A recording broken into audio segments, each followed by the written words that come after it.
1945, graduated from Basile High School in 1945. Later became mayor of the town of Basile. I'm sure a lot of you know him. He's Mr. Joe Toups, and he's going to share with you his experiences here as a student back in the 1940s. So if you'd please welcome Mr. Toups. Needless to say, I was anxious to come, and if I sound a little choked up with most of Basile High School was where my heart stayed. So I'm a very emotional person, but I'm going to get it all out. Just give me time. But how was it? These all 8th grade students? Some are 9th grade. Okay, 8th and 9th.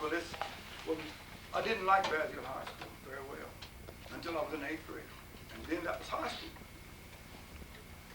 So from that then on, I guess those 4 years, the 8th through the 11th grade, then we only had 11 grades then.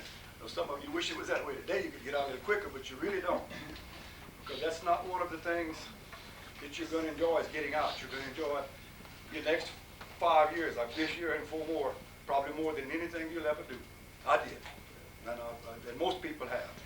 So I know you look on it as a lot of trouble and you would like to get out where you're free to do this and that, but you're as free now as you'll ever be. There's no such thing as total freedom. Your responsibilities stuff tie you down more than you're tied down now. So you're going to have a lot of responsibilities and less freedom than you have now, but enjoy it, and you have a chance to enjoy it. But I want to compare your situation at Basile to mine. I started school during the Depression, and I'm going to give you a little idea of what things were like around Basile at that time. And then I'll tell you about the school part, because I think if you don't realize the background that we came from, you probably won't appreciate some of the things I tell you. It was during the Depression, we started school, and you had almost no industry. The industry in Basile consisted of farming, school, and bootlegging. But this is very true. That was probably the most money-making industry in Basile at the time I grew up was bootlegging. Tell them what that is. That's making illegal whiskey, a moonshine, a beer, alcoholic beverage. And this was probably the bootleg capital of Louisiana. And it's nothing we're really proud of, but it's a fact that existed. I went to school with children whose parents went the pen for bootlegging. And the reason they were is they wanted a way to make money. They just wanted any job, no oil industry, whatever. Jennings Field had probably started out with very few jobs, and the people that lived close, nobody had a car to go get a job over there, so they just stayed here and did the best they could, and that was all they could do. And when I say they were farming, most of the children that I went to school with, parents were tenant farmers on very small farms. And though they might have planted 8 or 10 acres of cotton, would have been a fairly average size or maybe a big size farm at that time. Enough corn to feed the animals they worked, and the cow they milked, and the chickens and that kind of thing.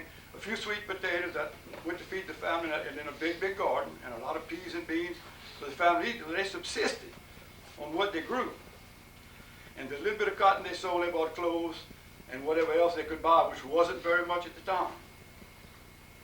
And there were no roads. There was one gravel road, and that was the old, what we call the old Eunice Road. It was gravel. The road out here, I don't even remember what it was. It probably was a small minor road, the road where Highway 190 is now. So we started with almost nothing. Electricity, there was no electricity out of the city limits. And most of the children came from out of the city limits. There was no running water out of the city limits. So they hauled all the water they got. They got it from a pitcher pump, which was a luxury. You know what all of you know what I mean when I say a pitcher pump? That's these hand pumps that you pump water with. Most of you have seen them. Probably one that was still working even, but you can see them in antique shops and stores and stuff. Well, nobody had running water in the house to speak of. In town, a few people did. Not everybody in town could even afford $1 a month for water. You paid $1 a month for all the water you wanted. And a lot of people couldn't even afford that. So we went to school under very, very trying conditions. We were stressed at home and stressed at school too, if you wanted to put it that way. And electricity was only, like I say, in the city limits, none in the country at all. Everybody in town that could get electricity couldn't afford it. I would say over half of the people that could have hooked onto the line couldn't afford the money to do it. So things were really rough from a financial standpoint. I don't know, I wish I had a number. In the class I started with, a class this size, let's say, there may have been 2 children whose parents had a car in the whole class. That would be the maximum. And they lived in the country. had no way to get to town except on the school bus sometime, and they would come to town in a wagon load of people. And what I'll always remember about those wagons, I happened to live in town, I was lucky in that respect, was that the dog would come with me. And the wagon made a shadow. And underneath that wagon, this dog would run. There'd be four wheels turning all around him. And that dog would trot under that wagon and stay in the shade. You know, that sticks in my memory. I don't know if that's significant to you, but this dog would follow maybe 5 or 6 miles from out of town. And he would come to town with him. They'd tie the wagon with hitching posts all over town. By all the stores. They had a place where you could tie your team or tie your saddle horse. Some people would come on a saddle horse with them. It took one saddle horse to bring 1 or 2 people, where a wagon could bring 10 or 12. So they would hitch 2 horses, and sometimes just one to a wagon. But they just you didn't have a lot of anything. But anyway, we started school under these conditions.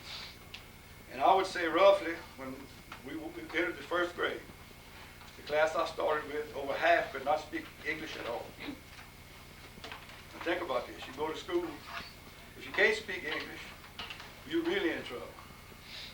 Because everybody makes you speak English, you have to start. And you can't communicate with the kids like me. I was one of them that didn't speak French when I started school, unfortunately. And I had a hard time communicating, and so my friends had to necessarily be those that spoke English, and the French kids had the kids that spoke just French. So we kind of gravitated to two sides. It didn't take us long to get back together. But it started out this way, and this is horrible. The kids I liked the best, maybe I could communicate with, you know, those that I liked the way they did, the things they did best. And they felt that way about me, but we couldn't really talk. About the 2nd and 3rd grade, it got better. But it was really hard starting like that. And the roads in the country, like I said, it was one gravel road. There were no hard surface roads at all. Highway 190 wasn't even, it was a dream maybe, but that's all then. So this one road going to Eunice was the only gravel road, to my knowledge. There may have been another one, but it wasn't very well graveled either. And like I said, no jobs, no nothing. So we were isolated in Basile, no pictures show anything.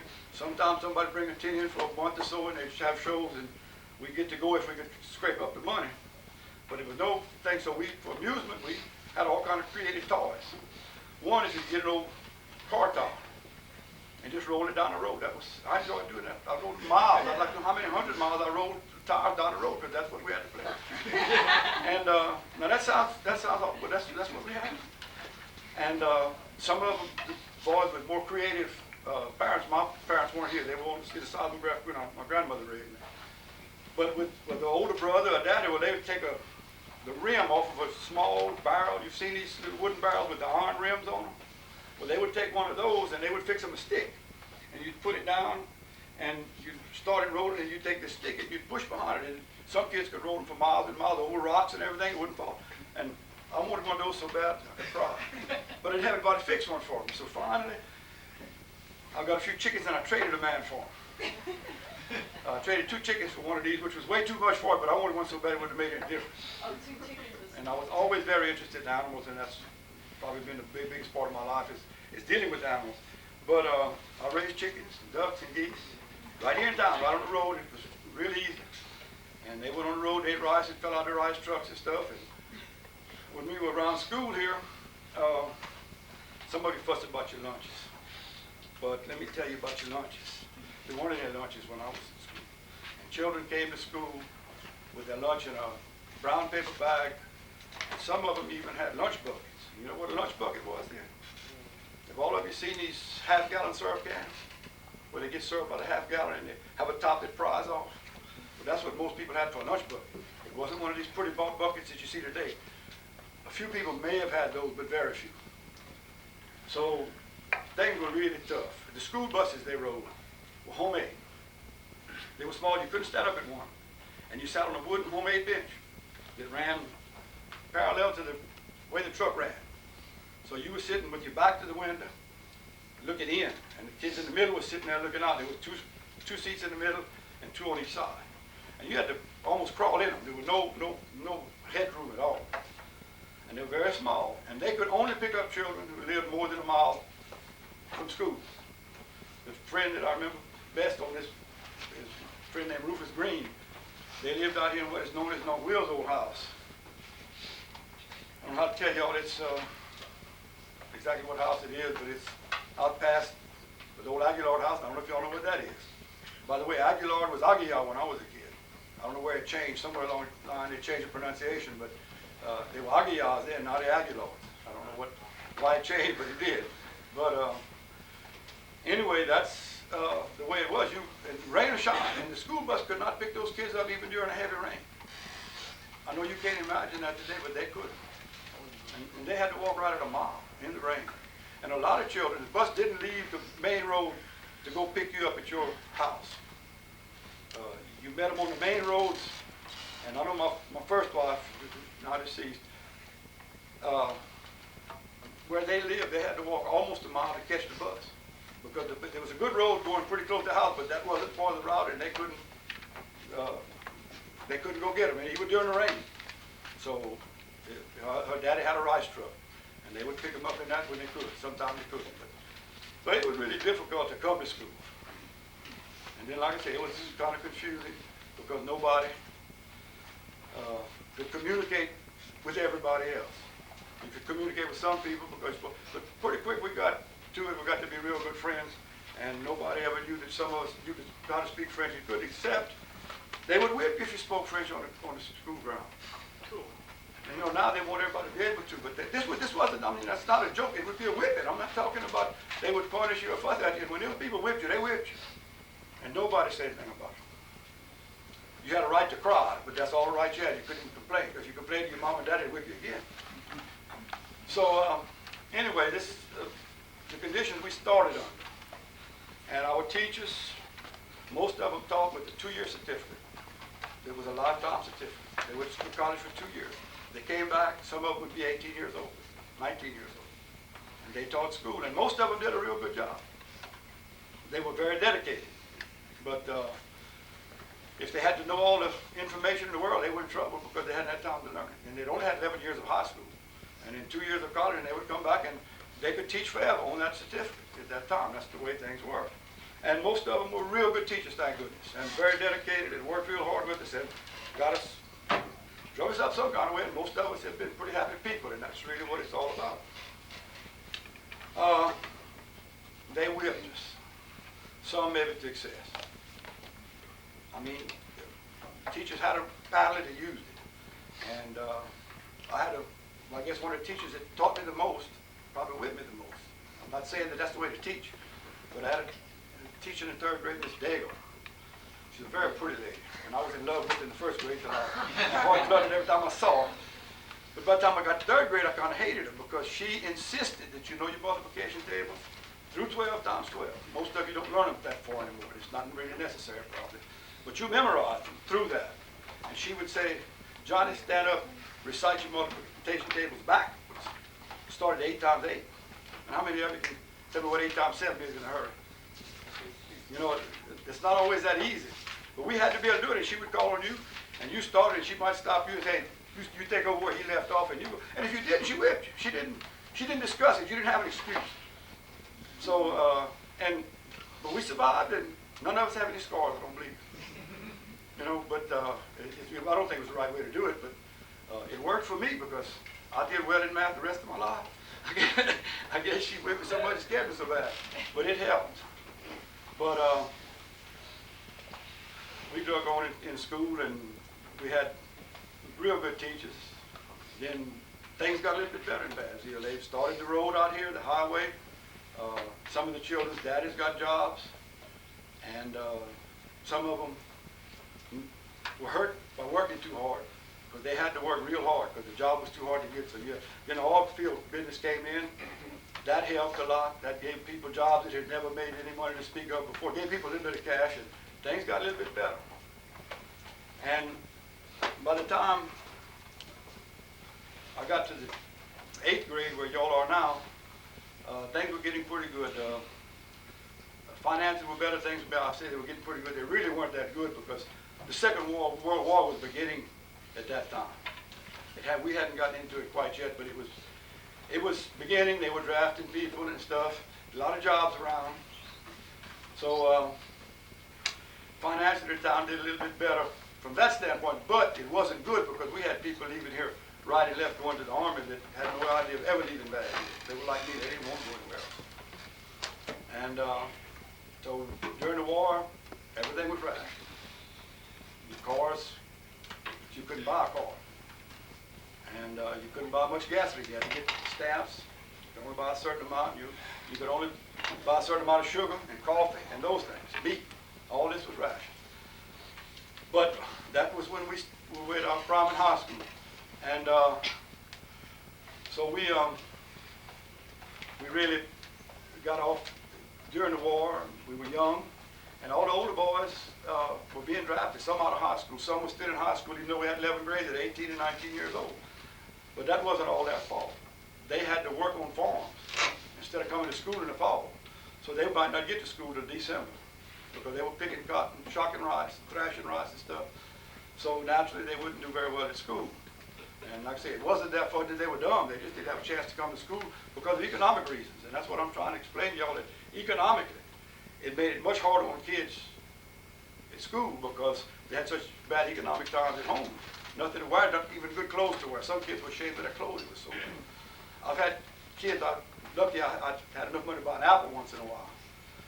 And I've had kids ask me, could they have the core of my apple? Now, if you think things weren't bad, you know, most kids throw that away before they get too close to the seed. Well, they wanted to eat the middle part of it after you had eaten all over it and thought nothing of asking you for it. So things were really, really bad. But nevertheless, most of the kids I started school with ended up graduating. And I don't know how many of us started, I'm not real sure. But most of them, I remember those that dropped out, some finished a few years later. 4 of the boys that I was in school with went to the service and then came back and finished high school. So we had a real bad time to start with. But about your time, things got much better for us. And we started playing basketball. We were maturing a little bit. We got into the interesting things at school. And can I interrupt you? I want to ask you something. yeah, well, Just please. say, Any of you feel like asking me a question, stop and ask me. Did you? What I understood you to say is that the boys left high school, went to the service, and then after the war was over, came back to high school? Yeah. Okay. Oh, yeah, well that's a good question, because one of my favorite people, and a very good friend of mine, was a classmate, and he didn't graduate with my class, but we invited him to all our class reunions. The man, most of you know something about him, heard something about him, and one of the finest people I know, and he was a very smart person. He graduated from college, he taught school here, he coached at Cameron, and Mr. Robert Manuel. See, there was nothing dumb about him, but he had to work at home. And so he didn't get to come to school when he should have. And the man did well in high school, college, everywhere else, but the first few years he didn't do very well because he couldn't come to school. So how old were these boys when they would leave to go to the service? 17 and 18. Some of them waited till they were drafted. Some, let me tell you this story I was going to get to, but I'll tell it to you now because it involved me and people I know real well, and people you probably know. 6 of the boys in my class, I was a little younger than they were, but they were real good friends. 5 of them were going to join the Navy. They didn't want to be drafted to the Army. And this was in the middle of World War II. They were bad. And so they were going to volunteer. And people were patriotic. We believed in our country like we believed in Basile High School. And I think the training we got here was part of our what caused us to have so much patriotism. But they were going to go, so I decided, well, I'm going to be a hero too. I'm going to lie about my age and go. I was too young. I wasn't 16. And so I did. And would you believe they asked everybody in the crowd for their birth certificate to me? I'm the only one lying. I'm scared to death. And when I go through for the examination in New Orleans, standing there, I'm naked. As naked as a jaybird, you know. And they check your heart and all this stuff, and I'm bashful anyway because I never stripped down even in front of boys hardly before. And I mean, a bunch of men here and doctors, and I didn't know anybody but these boys I was with. So this doctor checks my heart. I go on. So they come get me, say, come back. So I come back and say, sit down, because you know, doctors and the Army in particular, Navy, never did rush anything. They weren't worried about your time, so they let me sit there a while. I said, what's wrong? I said, they found out I'm too young. They found out I lied to them. What are they going to do to me? They might hang me or something for lying. You know, I didn't know. I was 16 years old and from a little country town like Basile. So they The doctor checks me again. He told somebody, go get Dr. So-and-so. Well, he had him on standby, so he came back and they checked my heart. They had 3 little steps. They had to step up on one on the top, one on the other side. So they made me go across. Check me again. Do it again. I don't know, we do this for a long time. And so I'm just scared to death. One of them said, well, I've only seen one case like this before. Let me tell you, this shakes you up, especially if you're, I'm talking about, y'all don't know what country is. We were a country, you know. And so then I'm really worried that, well, I'm gonna die, you know. I mean, this happened to a 16-year-old boy. And, but they keep on, so finally one of these doctors comes in there and he says, son, I'll check you one more time. I said, Doc, what's the trouble? Well, he said, we're trying to figure you out. Well, that sounded a little better, but still not real good. I said, well, what seems to be the trouble? He said, well, you have a rhythmic beat to your heart. I said, yes, sir. And so I didn't know how bad that was, but it didn't sound good to me. And I said, well, just what does that mean? Well, he said, for some reason, your heart pauses every few beats. I said, well, I'm about to have a heart attack or something. And they kept me going over those steps before that. I couldn't figure it out. So finally, the doctor saw I was really shook up. He said, son, there's really nothing wrong. I said, I need to ask you a few questions. He said, you think you can answer? I said, oh, yes. I said, I sure would like to understand it. But he said, do you play a lot of ball or something? I said, yes, I always played all the ball I could. Every time they let me play, whether I was too small or too big, I wanted to play. But he said, what kind of ball did you play? I said, well, I played a lot of basketball. I said, I played basketball ever since I was big enough to bounce a ball. And he said, well, he said, that's probably what it is. He said, you can go now. I said, well, wait a minute, what's he talking? Well, you know. And he said, well, so he explained it to me that I had developed my heart to a point, it was real good, in other words. I developed my heart to a point where even going over those steps, it would rest. It was like me, it was lazy. See, but they had me scared to death. First, I thought they caught me in a lie, which worried me all the way through the exam. When I passed the exam, so we did go at an early age. A lot of us earlier than we should have, but some were drafted out of high school. And Coach Manuel was a good example. I think most people know something about him or have heard something about him. Coach Robert Manuel, it was one of the finest people I have. And he's an uncle to Miss Rutha Davis and Miss Frugier and probably some more people. I don't know all the relatives. But anyway, he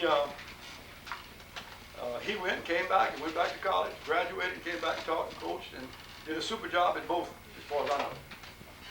I know I've always said that as much as I love athletics, I would rather he would coach my kids than anybody else I've ever known. Because he would never teach them anything but what was good for them. And so I had a little outline. I'm pretty well lost, and you didn't do it, Darrell. I was lost before that because I get so tied up in it. But I was real fortunate. We start talking about basketball. I don't guess I'll be able to get on any other subject for a while. But I was real fortunate in basketball coaches. None of them paid enough to count.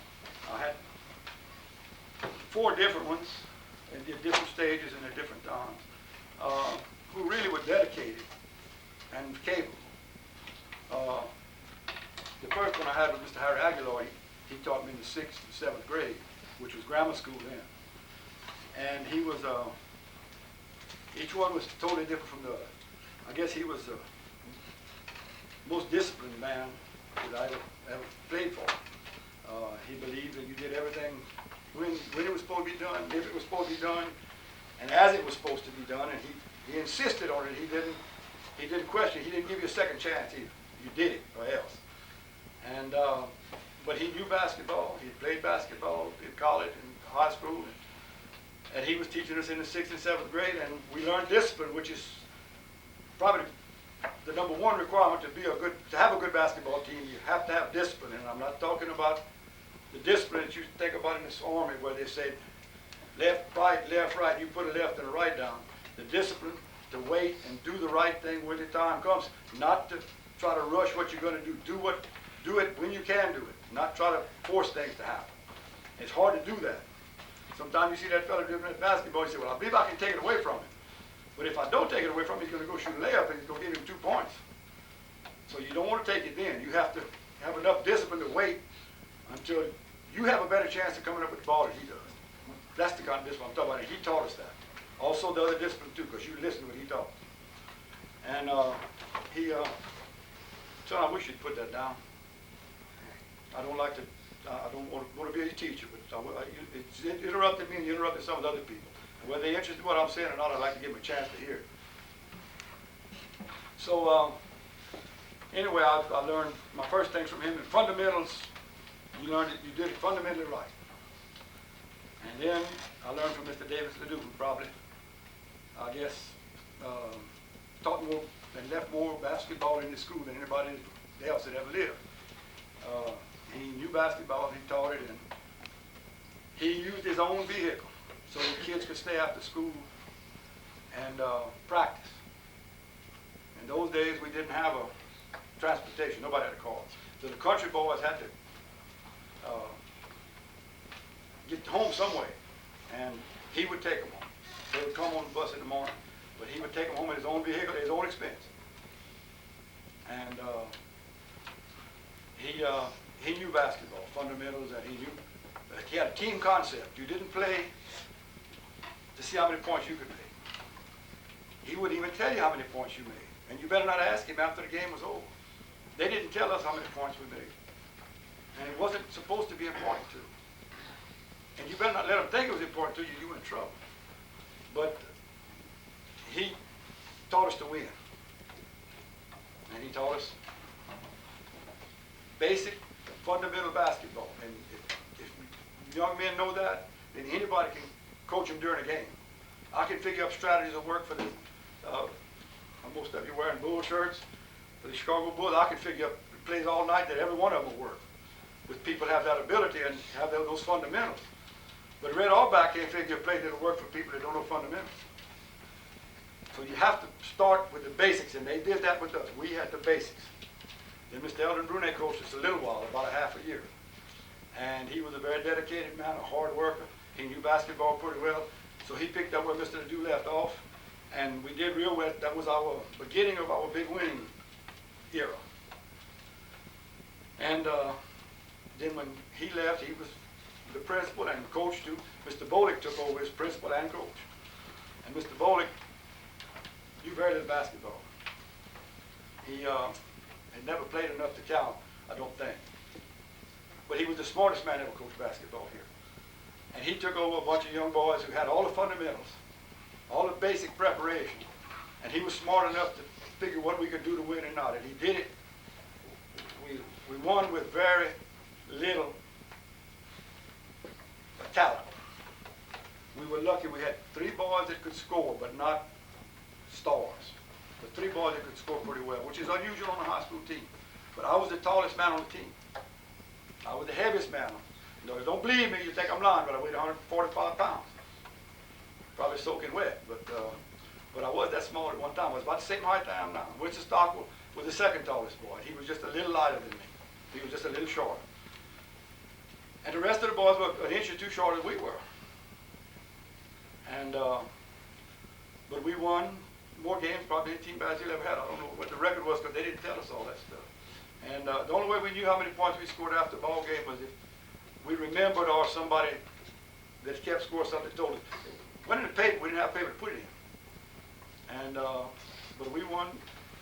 This year we came out 3rd in state our senior year.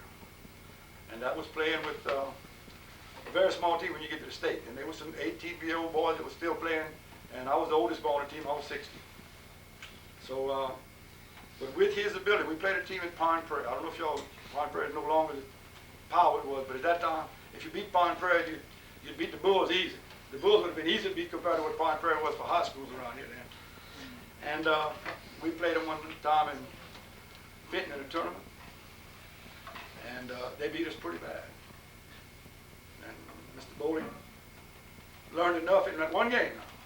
I mean, these people were taller than us. They had 6'4", 6'6" man, and I was the tallest man we had. And they could all shoot pretty well. So what he did, we played a real slow, deliberate game. So we came back here, and we had 2 or 3 weeks before we met him again.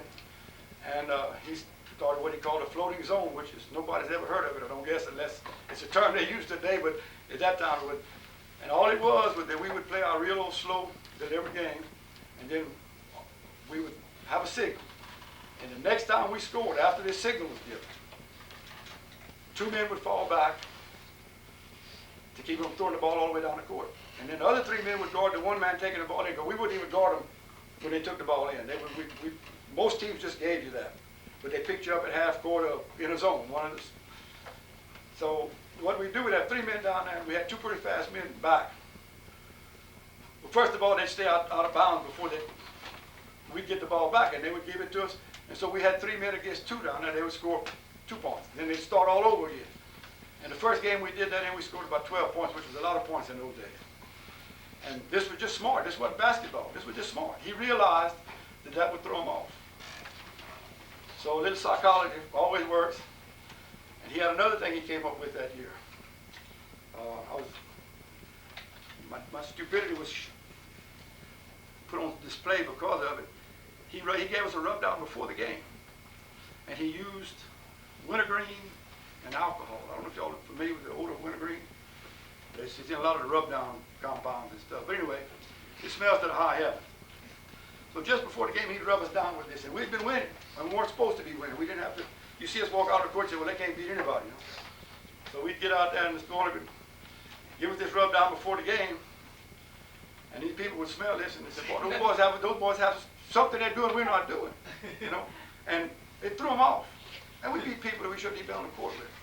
And so when I was in the Navy, I got to play basketball in the Navy.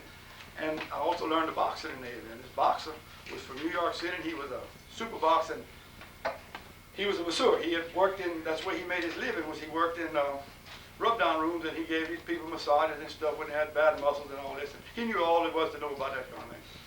So I learned to box with him, and I sparred with him. I was about the only one dumb enough to put on enough clothes and headgear not to get killed. And I said, Bud, his name was Bud Saunders. I said, Bud, you getting a rub down before the game tonight? No, he said, I gave you one after the game. No, I said, I want one before the game. And I was 16 years old. He said, I thought I knew everything because, boy, we had done good with this rub down. He said, well, Joe, he said, you don't rub down. I said, rub down and relax. He said, you don't want to relax just before the game.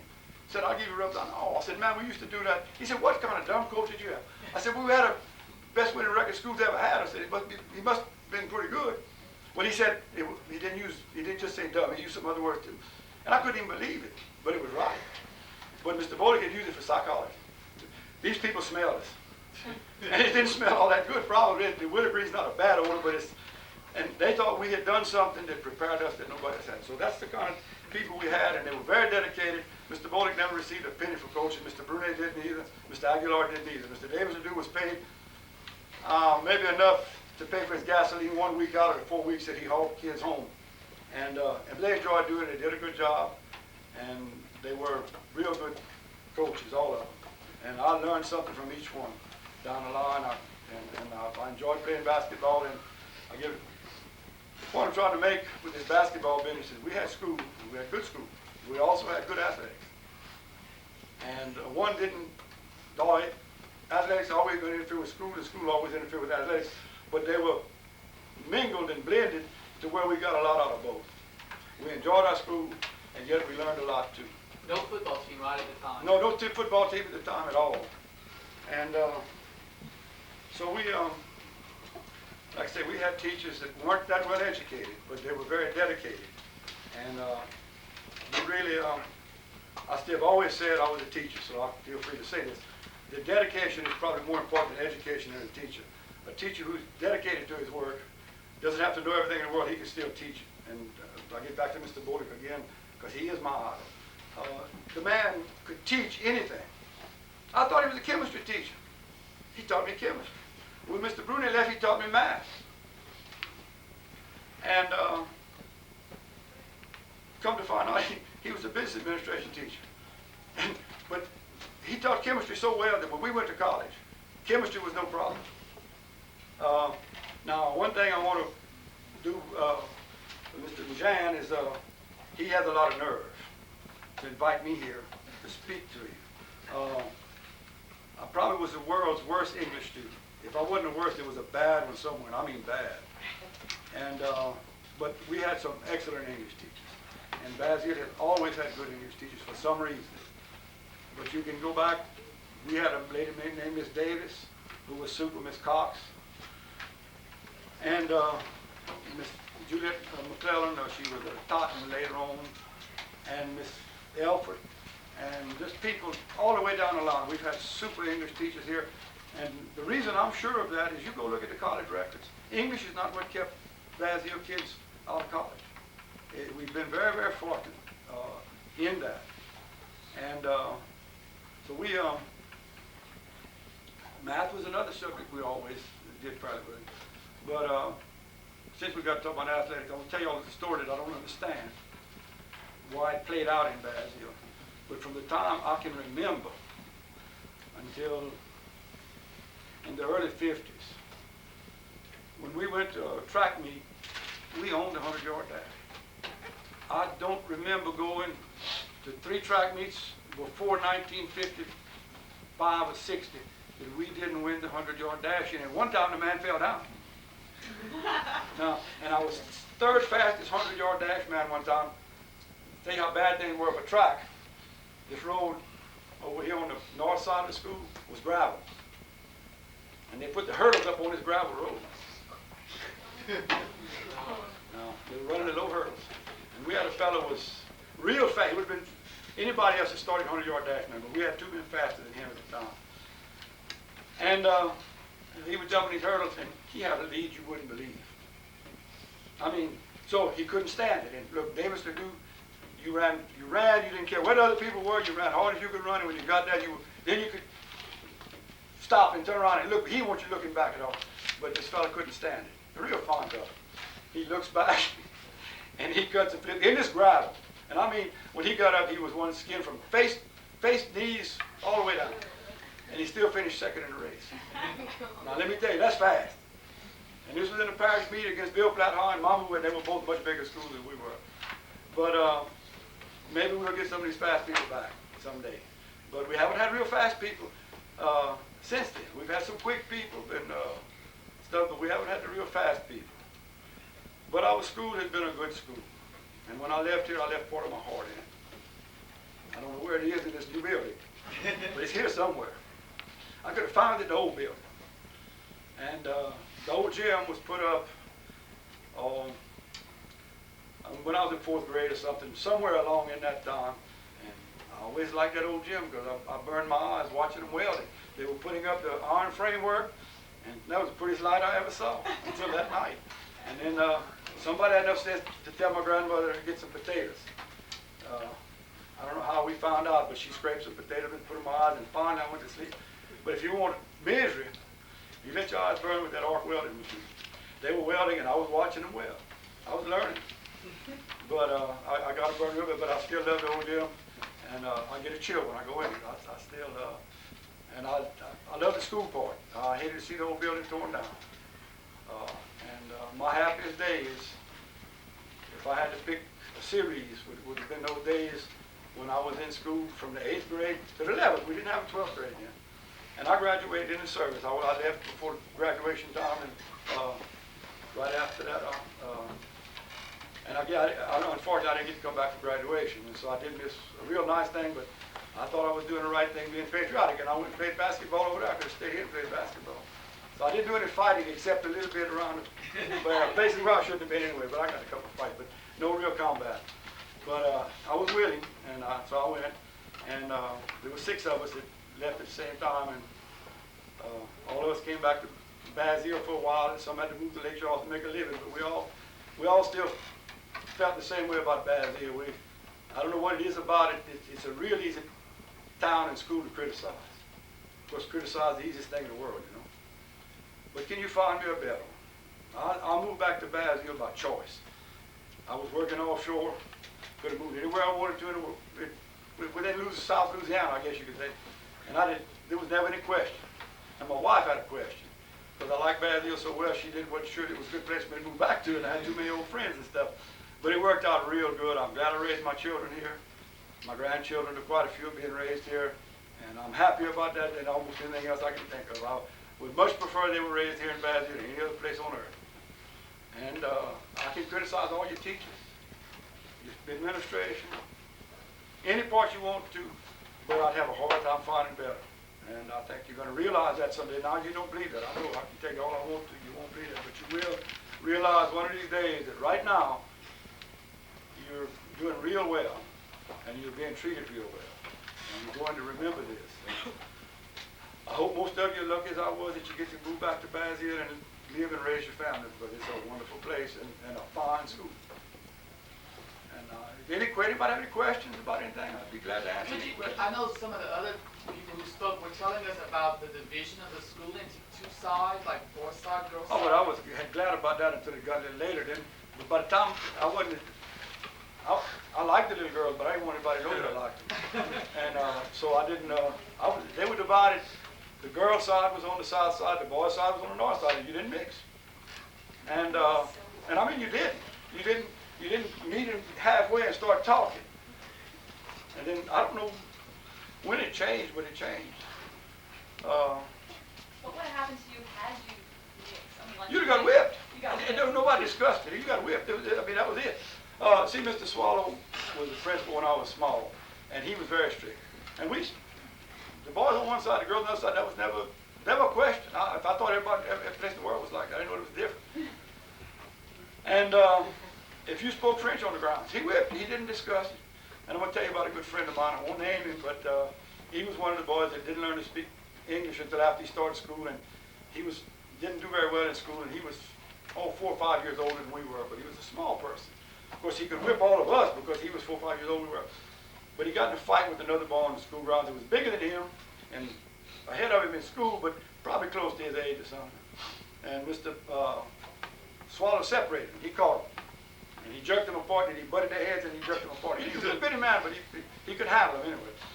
So he asked him what happened. So this old boy says, and this will give you an idea of broken English, all of you have heard it, but he said, "Hey, Mr. Swallow," he said, "he threw me some dirt in the face, but if he come in the black, I'll show him some satisfaction."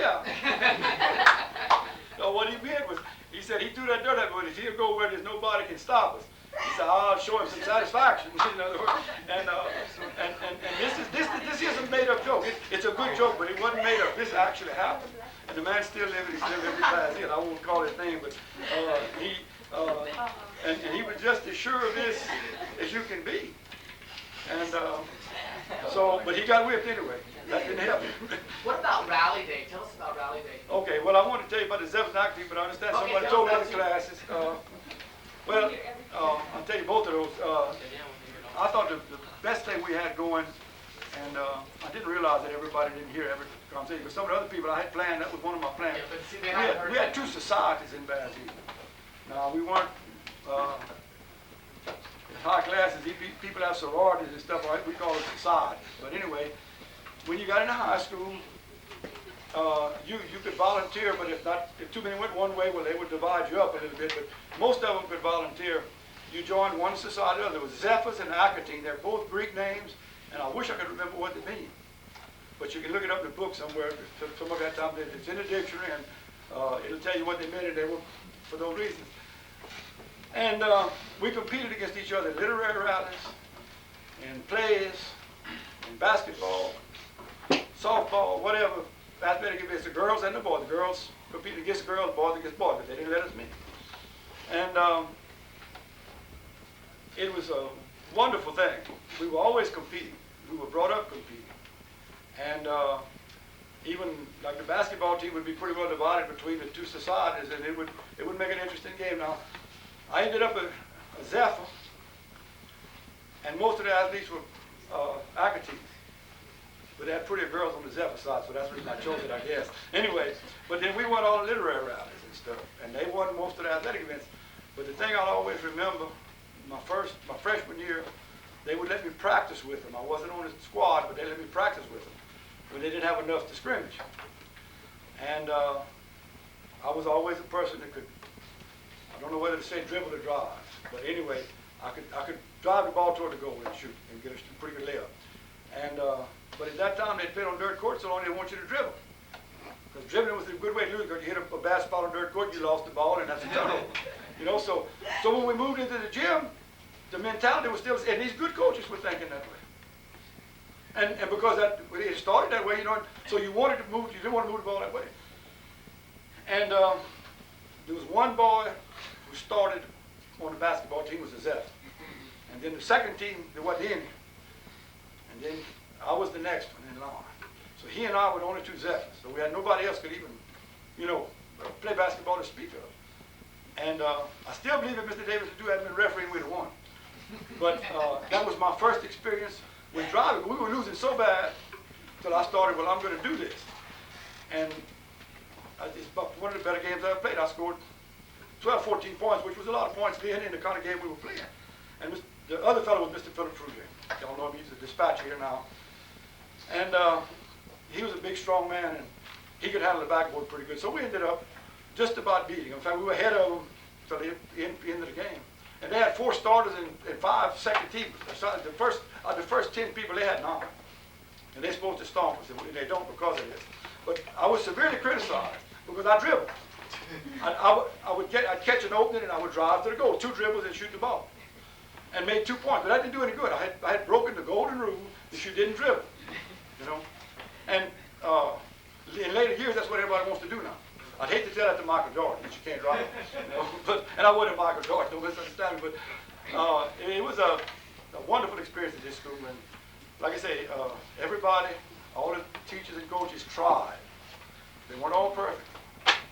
In fact, nobody's perfect but me and you, and sometimes I wonder about you. You know what I'm trying to say? That we always think what we do is right, and most other people are. And maybe you and I are the only two that are.